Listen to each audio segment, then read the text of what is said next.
asalaamaaleykum sama gars yi maa ngi leen di nuyu di leen ziar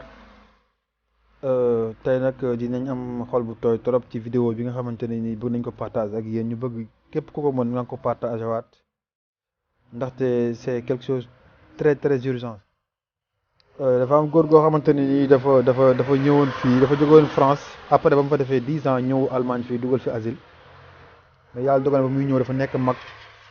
mais dafa àndaale jamono dafa àndaale ay tànk yu metti àndaale feebaru xel.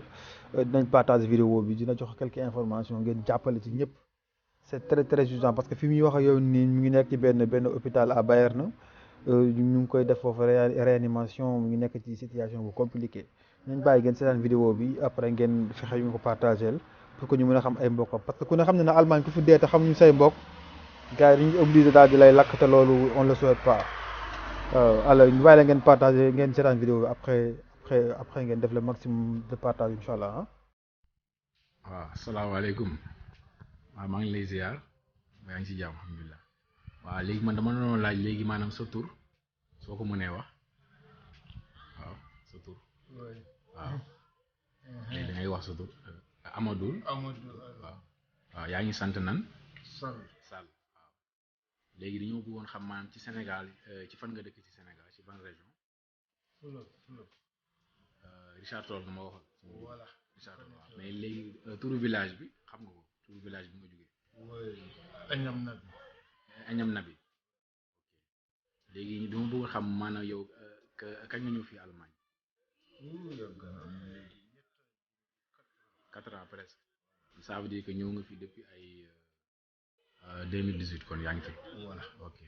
voilà kon baax na léegi dama bëggoon xam yow da nga jógoon Sénégal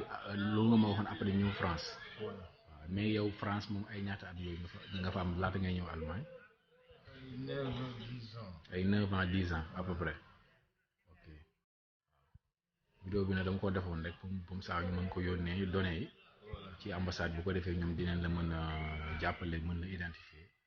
waaw di mën laa xàmmee daal léegi nag li ma bëggoon xam léegi yow yaa ngi judd ci ban date sax nga waxoon date de naissance